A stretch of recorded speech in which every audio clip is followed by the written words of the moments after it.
नमस्कार और एक बार फिर से आप सबका स्वागत है यूट्यूब चैनल में हमारे। और लास्ट टाइम जो मैंने वीकली एनालिसिस का वीडियो डाला था निफ्टी एंड बैंक निफ्टी का, जैसा मैंने बताया था एग्जैक्टली वैसा ही हो रहा है। आपको मैंने बोला था लास्ट वीडियो में कि यहाँ से डाउन साइड मुझे उम्मीद लग रहा है। उसके पहले मैंने बोला था कि side ways to down side रह सकता है।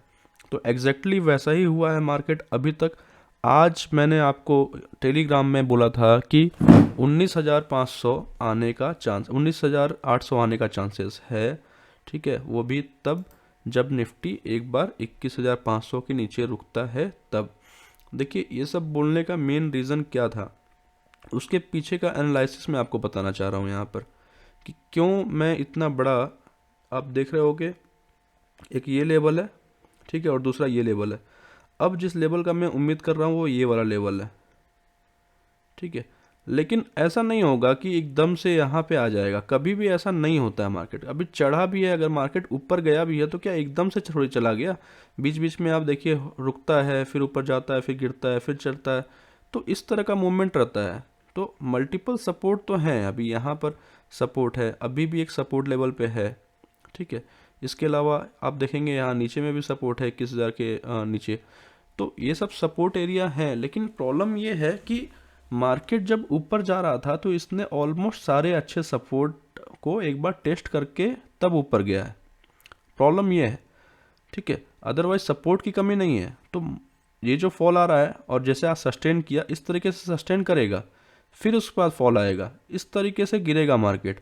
जहाँ तक मुझे मेरा एक्सपेक्टेशन है, जहाँ तक मैं सोच रहा हूँ कि क्या हो सकता है आगे मार्केट में, तो वो चीज़ मैं आपको एनालिसिस बता रहा हूँ। अब मैं जैसे कि इसको ही अगर मार्क करूँ, देखिए इस जगह से प्राइस जो है गैप के साथ ऊपर गया था, ठीक है। तो ये एक एरिया है 20,800 का, जो कि थोड़ा सा एक बार फिर से सपोर्ट के लिए काम करेगा। आपको जब भी इस तरह इस जगह पर आएगा मार्केट, वापस से वही वाला खेल। ओके, आप ये एरिया देख रहे हैं। अब ये बिल्कुल गैप था, गैप फील हुआ, थोड़ा सा बच गया था ये एरिया। तो यहाँ से वापस से एक रिकवरी आनी चाहिए। अब इस तरह से हम देखेंगे तो ये बॉटम एरिया बहुत अच्छा नहीं है, लेकिन रिकवरी आया था। हालांकि इस जोन के ऊपर क्लोजिंग था तो अच्छा था, लेकिन फिर भी आप देखेंगे तो आज फिर से जो बचा कुचा कसर था यहाँ पर, जो एरिया टेस्टेड मतलब अब जा करके टेस्टेड हो गया है, एक यही एरिया बचा था जिसको टेस्ट होना था। तो मुझे भी उम्मीद था कि यहाँ से एक रिकवरी आनी चाहिए, लेकिन ओवरऑल जो है ना वीकनेस था, इसके लिए मैंने कुछ कॉल वगैरह दिया नहीं, ठीक है। तो यहाँ से एक रिकवरी आने का उम्मीद था, आया। अगर कल के डेट में ऊपर भी जाता है तो वापस अभी ये जो मार्किंग है, ये लास्ट टाइम मैंने आपको बताया था कि यहाँ पर एंट्री होगा, वो टारगेट भी आया। तो मैं इसको हटा देता हूँ, इसका कोई काम नहीं है यहाँ पर, अननेसेसरी कन्फ्यूज़न क्रिएट होगा। ओके, और ये जो हमारा डिमांड जोन था जो मैंने मार्किंग किया था, वो लेवल ऑलरेडी काम कर चुका है। आप देखिए यहाँ गिरने के बाद एक ग्रीन कैंडल बना था। जो मैंने एक्सपेक्ट किया था कि रिवर्सल अगर आना है तो यही एक लास्ट एरिया है जहाँ से रिवर्सल आ जाना चाहिए। अगर ये लेवल ब्रेक हुआ, मैंने उस टाइम भी यही चीज़ बोला था कि अगर ये लेवल ब्रेक हुआ तो इसका मतलब डाउन ट्रेंड कन्फर्म हो जाएगा। तो अब डाउन ट्रेंड कन्फर्म हो गया है, और अब हर एक सप्लाई जोन, हर एक रेजिस्टेंस एरिया बहुत ही अच्छे से काम करना स्टार्ट कर देगा। तो अब अगर ये जो जोन है जहाँ से अभी करंट ये मार्केट चल रहा है, ठीक है ना, आप देखिए इसी एरिया से चल रहा है मार्केट। तो इस एरिया से चल रहा है। अब अगर वापस ऊपर जाता है, जो ऊपर में रेजिस्टेंस एरिया है, जो अभी मैंने आपको जहाँ पर माउस है अभी, ये जो दो डोजी कैंडल बना हुआ है, यहाँ पर अगर मार्केट वापस जाता है तो वापस से एक ह्यूज फॉल आएगा। मैं बोल रहा हूँ उस दिन आपको पुट लेना है यहाँ पर जब भी घुसता है, ठीक है। और इसके टॉप का लेवल को आप स्टॉप लॉस रखिए, आराम से आप इस पर होल्ड करिए। गैप अप के साथ अगर इस जोन में एंट्री मिला तब तो उससे अच्छा कुछ हो ही नहीं सकता। आपको इमिडिएटली सेल करना है, पुट लेना है, ठीक है। तो ये बहुत अच्छा रीज़न है। और कभी भी आप देखिए इतना बड़ा फॉल आया, फिर थोड़ा सा रुका, फिर फॉल आया, फिर हो सकता है कि अब ऊपर साइड आ जाए, कोई बड़ी बात नहीं है, क्योंकि एक डिमांड जोन में है, अब सपोर्ट एरिया में है। अब मार्केट कितना ही डाउन साइड क्यों ना हो, लेकिन सपोर्ट तो काम करेंगे ना, वो भी तो अपना स्ट्रेंथ दिखाएंगे, थोड़ा बहुत तो मार्केट को ऊपर लेके जाएंगे। फिर वापस रेजिस्टेंस एरिया से वापस गिरना स्टार्ट होगा। अब आप देखो कि मार्केट कितना भी अप ट्रेंड था, अब ये अब एक रेजिस्टेंस एरिया था यहाँ पर, तो इतना अप ट्रेंड में भी इसने तो प्राइस को नीचे ढकेला है ना, यहाँ से आप देखो कितने दिन तक नीचे गया, लेकिन अल्टीमेटली वो सारे रीज़न जो है वो ब्रेक हो गए, मार्केट उसके भी ऊपर गया। तो ये तो चलता ही रहता है। अब आप सोचोगे कि यहाँ से रिकवरी हो जाए, अभी तक मैं बोल रहा था, आप अगर पहले का वीडियो मेरा देखे हो तो आपको पता है मैं हर बार यही बोल रहा था कि मार्केट बाय ऑन डीप का चल रहा है। तो जब भी गिरता था मैं बोलता था कि नहीं लेना है। टेलीग्राम चैनल में भी आप देखोगे तो वहाँ पे भी आपको दिखेगा, जब भी गिर रहा था मैं बोलता था कि लेना है, और हर बार वो मार्केट रिकवरी होता था। जब जब ये गिरा है तब तब मैंने बाय करवाया है, ये जब भी गिरा है मैंने बाय करवाया, या इवन यहाँ तक मैंने बाय करवाया है इस लेवल पे, जो कि इतना बड़ा फॉल था उस दिन कोई नहीं बोला था बाय करने के लिए, मैंने बोला कि इस लेवल पे बाय करना है और वही चीज़ हुआ। लेकिन अल्टीमेटली उसी दिन का स्टेटमेंट था कि अगर ये एरिया वापस से टूट जाता है तो बाय नहीं करना है, मार्केट सेल ऑन राइज हो जाएगा। अब वही चीज़ हो चुका है। तो आप थोड़ा सा सतर्क रहिए। अगर आपको अभी भी कॉन्फिडेंस नहीं आ रहा है कि मार्केट गिरेगा नहीं गिरेगा या ऊपर जाएगा, तो एक बार को अगर आपको लगता है कि ऊपर जाएगा तो बस एक काम करिए, इतना देख लीजिए कि मार्केट एक बार इस लेवल के ऊपर चला जाए और क्लोजिंग दे दे। ठीक है, इस लेवल के ऊपर चला जाए और क्लोजिंग दे दे। ठीक है, ये लेवल है लगभग 22,200 का। अगर 22,200 के ऊपर क्लोजिंग दे दिया तो वापस से अप ट्रेंड होगा और नया हाई बनाने का चांसेस रहेगा। लेकिन जब तक 22,200 के ऊपर क्लोजिंग नहीं दे रहा है, मैं तो बिल्कुल भी नहीं मान रहा हूँ कि मार्केट वापस अप ट्रेंड होने वाला है। ठीक है, अगर 22,200 के ऊपर भी गया मार्केट बाई चांस, तो वापस ये जो रेजिस्टेंस एरिया है ना, जहाँ से इतना बड़ा ह्यूज फॉल आया था, वो फिर से रोकेगा मार्केट को। ओके, तो ओवरऑल वहाँ पर थोड़ा कंफ्यूजन वाला सीन हो जाएगा। लेकिन फिलहाल मेरा व्यू क्लियर है कि अभी तो 22,200 तो बहुत दूर है, 22,000 के ऊपर जाना भी बहुत मुश्किल है मार्केट का अभी के टाइम पे। ओके, तो व्यू बिल्कुल क्लियर है कि जब भी ऊपर जाता है आपको बेचना है। मैंने 21,500 का एक पुट भी दिया हुआ है, जीरो हीरो कॉल, जो कि 44 रुपये का था, लगभग 42 रुपये पे क्लोज हुआ है। तो देख लेते हैं कल का उसका सीन कैसा रहेगा। अगर मार्केट में कुछ डाउन साइड आया, अभी जो आज का लो था, बॉटम एरिया था, अगर उसके नीचे जाता है मार्केट, ठीक है, तो वापस से एक पैनिक सेल आ सकता है, जो इमिडिएटली ये जो आप लाइन देख रहे हैं ना वीकली का, एक मिनट, ये जो वीकली का 20 EMA आप देख रहे हैं, ये है लगभग 21,425 पर। अब यही एक उम्मीद रहेगा, लास्ट होप, कि अगर वीकली EMA है तो वो रोकता है, जैसे कि आज निफ्टी आईटी को वीकली EMA ने रोका था। ठीक है, तो एक बार अगर इस लेवल तक, अगर यहाँ कल डाउन अगर ब्रेक हुआ तो इस लेवल तक तो आना ही है, 430 तक। और मतलब इसको ही देख करके मैंने जीरो हीरो कॉल दिया है कि अगर सडनली यहाँ तक आता है, और जो कि आ भी सकता है, कल निफ्टी का एक्सपायरी है और थोड़ा सिचुएशन ठीक है नहीं, पैनिक है कंडीशन। आज अगर 800 के नीचे क्लोजिंग होता तो बहुत ज़्यादा पैनिक हो जाता और लोग सेल ऑफ भी करते। लेकिन अभी भी मुझे लग रहा है कि नहीं, अभी भी कंडीशन बुरा ही है और मे भी कल एक सेल आ जाए। ठीक है, तो घबराने की बात नहीं है। जो लॉन्ग टर्म इन्वेस्टर हैं, ऐसा नहीं है कि बहुत बड़ा कुछ होने वाला है, वो तो करेक्शन आता है और जाता रहेगा। आप छोटा पिक्चर देखेंगे इतने दूर का तो आपको लगेगा कि अरे ये तो 19,000 आएगा तो बहुत बड़ा फॉल हो गया। लेकिन आप इसको इस तरीके से देखोगे बड़ा पिक्चर, तो कोई बड़ी बात नहीं। आप देखो, हर बार फॉल आता है, हर बार रिकवरी आ जाती है। ठीक है, आप लॉन्ग टर्म इन्वेस्टर हो तो बिल्कुल घबराने की बात नहीं है।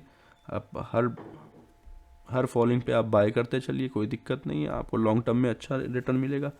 ठीक है, अब कुछ लोग बोलते हैं कि क्यों गिरने वाला तो यहाँ बेचते हैं और नीचे खरीद लें। देखिए 100% नहीं होता है ना कुछ भी। अब मैं कोई भगवान तो हूँ नहीं, मैं बोल रहा हूँ गिर जाएगा तो गिर ही जाएगा। हाँ ठीक है, मेरा एक्यूरेसी अच्छा है, मेरा प्रिडिक्शन ठीक है, इसका मतलब ये नहीं कि आप अपना लॉन्ग टर्म पोर्टफोलियो पूरा बेच बाच दो और फिर अपने बॉटम लेवल का इंतज़ार करो, पता चला वो आया या नहीं आया। ओके, तो एनालिसिस है, लेवल्स हैं। हम लोग जब एक ट्रेडर की तरह बात करते हैं तो हम लोग छोटे लेवल की बात करते हैं, कम ड्यूरेशन की बात करते हैं, और जब इन्वेस्टर की बात करते हैं तो लंबा ड्यूरेशन और बड़े लेवल्स की बात होती है। तो एज ए इन्वेस्टर आपको तो कुछ नहीं करना है, आपको बने रहना है। ठीक है, आपको हर एक फॉल पर, हर एक सपोर्ट पे बाय करना है। जैसे ये सपोर्ट है, थोड़ा बहुत यहाँ बाय किए, फिर मैंने ये लेवल मार करके रखा हुआ है, थोड़ा बहुत आपने यहाँ बाय किया, उसके नीचे ये लेवल मैंने मार के रख करके रखा है, यहाँ पर आपको थोड़ा सा बाय करना है। मतलब हर एक का अच्छे अच्छे सपोर्ट पे आपको बाय करना है, और अल्टीमेटली मार्केट को ऊपर तो जाना ही है ना, कब तक गिरेगा मार्केट। ओके, तो शॉर्ट टर्म के लिए मुझे लग रहा है कि थोड़ा सा प्रेशर आएगा, और अगर 20,800 ने रोका तो रोका, अदरवाइज सीधा 19,800 का तो लेवल आपको दिख सकता है। और अहम एरिया अभी अगर इंपॉर्टेंट एरिया बोलेंगे तो यही वीकली का जो एरिया है 21,500 से लेकर के 21,400, बहुत इंपॉर्टेंट लेवल है। ये सस्टेन हुआ तो हुआ, अगर ये नहीं हुआ तो देखो सिंपल सी बात है, 20,800 तो आएगा, 19,800 आने का भी पूरा उम्मीद रहेगा। ओके, तो ये था हमारा निफ्टी का व्यू। अब बैंक निफ्टी के कंपेयर में थोड़ा सा मुझे ठीक लग रहा था, हालांकि आज थोड़ा रेड में क्लोज हुआ है, लेकिन बैंक निफ्टी में देखिए ये एरिया मैंने पहले किसी वीडियो में आपको मैंने बताया होगा, आई थिंक जो लास्ट वीडियो से पहले जो वीडियो डाला था उसमें मैंने बताया था, एक ये एरिया मैंने मार्क किया था और एक ये एरिया मैंने मार्क किया था। मैंने बोला था कि ये एरिया ब्रेक हुआ तो वापस इस एरिया में आ सकता है जहाँ से रिवर्सल होने का चांस है, और ये जो ट्रेंड लाइन है ये भी इसको सपोर्ट करेगा। ठीक है, एग्जैक्टली आप देखो उसी एरिया में एंट्री मिला है और उसके एरिया में एंट्री मिलने के बाद इतना अच्छा रिकवरी है। लेकिन बुरा बात क्या है, बुरा बात बस इतना ही है कि 20 EMA इसका ऊपर खड़ा है, तो 20 EMA की वजह से हो सकता है कि इसमें अच्छा मूवमेंट ना आए, लेकिन कोई ज़्यादा रेजिस्टेंस नहीं है, बस 20 EMA ही रोक सकता है। अदरवाइज इसने सारा एरिया टेस्ट करते हुए आया। अब देखो यहाँ पर एक सप्लाई जोन था जिसको इस कैंडल ने टेस्ट कर लिया है, उसके बाद कंटिन्यू डोजी कैंडल बनता हुआ आ रहा है, तो कोई स्ट्रेंथ नहीं है, कोई सेलिंग प्रेशर नहीं है। जो भी सेलिंग प्रेशर था वो सब इसने ऑलरेडी मतलब डाइल्यूट कर दिया है।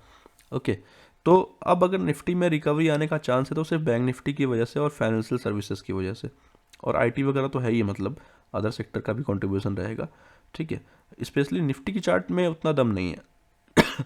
अगर कोई मेजर सेक्टर जैसे बैंक निफ्टी या फिर आईटी या रिलायंस वगैरह, ये सब जो है एफएमसीजी, ये सब अगर थोड़ा सा डाउन साइड होते हैं तो निफ्टी तो ऑन द मूव गिरने वाला है। मुझे फ़िलहाल कुछ सेक्टर हैं जैसे एफएमसीजी है, एफएमसीजी अच्छा लग रहा है। क्यों अच्छा लग रहा है उसका रीज़न है, मैं आपको अभी दिखाता हूँ। ठीक है, आज मैंने बोला भी था एफएमसीजी और आईटी यहाँ से रिकवरी आ सकता है। रिकवरी आने का मेन रीज़न आप देखिए, ये मंथली का चार्ट है और मंथली का डिमांड जोन के पास में है। ओके, आप वीकली में देखेंगे, वीकली का अच्छा डिमांड जोन में है अभी।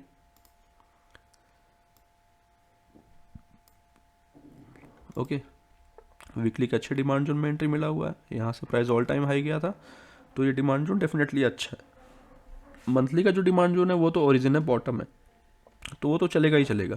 मतलब यहाँ से अगर ये डिमांड जोन ना चला, गिर गया, अब ऐसा जरूरी थोड़ी है हर डिमांड जोन, इससे पहले भी डिमांड जोन था, नहीं चला ना, ब्रेक हो गया। सेलिंग प्रेशर नाम की भी कोई चीज़ होती है, ऐसा जरूरी नहीं है कि हर डिमांड जोन चलेगा या हर सप्लाई जोन चलेगा।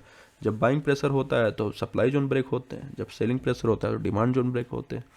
ठीक है, तो जब अगर ये एरिया ब्रेक हुआ तो फिर वापस मंथली के डिमांड जोन में आएगा, और मंथली का डिमांड जोन आप देखिए नीचे में है, और यहाँ पर अच्छा डिमांड जोन वगैरह है।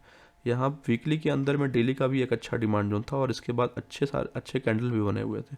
तो यहाँ से उम्मीद है कि एक रिकवरी तो आना चाहिए, और यही चीज़ मैं एक्सपेक्ट कर रहा हूँ निफ्टी के अंदर भी। जो निफ्टी को अभी मैंने आपको लेवल दिखाया, ठीक है, एक बार ये जब रिकवरी आएगा तो वापस इस एरिया तक जाना चाहिए। इस एरिया में जाने के बाद इसको सप्लाई जोन प्लस 20 EMA मिलेगा, जहाँ से वापस फॉल आने का पूरा उम्मीद रहेगा।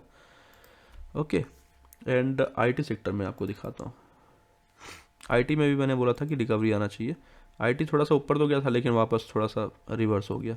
ठीक है, इसका मेन रीज़न था आईटी में बोलने का ये 20 EMA वीकली का 20 EMA अपने आप में बहुत सपोर्ट एक इंडिकेटर होता है।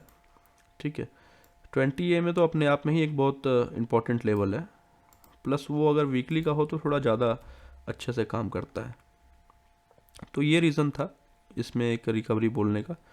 तो कोई ज़रूरी नहीं है, ठीक है, लेकिन चांसेस है। अब यहाँ पर गैप फिल करने का भी चांसेस है। तो आज जिस तरीके से फेल होता हुआ दिखा मुझे, हालांकि अभी भी 20 EMA के ऊपर ही क्लोजिंग दिया है, तो अभी तक कुछ बिगड़ा नहीं है, लेकिन कल अगर थोड़ा सा स्लिप होता है तो मैं भी वापस ये गैप फिल करने के लिए आएगा। और ये सब पुराने में हटा देता हूँ। ये एक्सपेक्टेशन था कि ऊपर जाएगा, गया भी, वापस मेरा एक्सपेक्टेशन था ऊपर जाएगा लेकिन नहीं गया। ठीक है, ओके, आई थिंक आज के लिए इतना काफ़ी है, और फ्राइडे को वापस से आपके लिए वीकली एनालिसिस वीडियो बनाएंगे। तब तक थोड़ा सा क्लियर भी हो जाना चाहिए मार्केट किस डायरेक्शन में जाने वाला है। आई होप सो, निगेटिव तो रहना चाहिए, लेकिन हाँ, बहुत लोगों का सेंटिमेंट जुड़ा होता है, तो मैं उम्मीद करता हूँ कि निगेटिव ना जाए। ठीक है, थैंक यू। कुछ क्वेश्चन हो किसी का तो पूछिएगा आप लोग।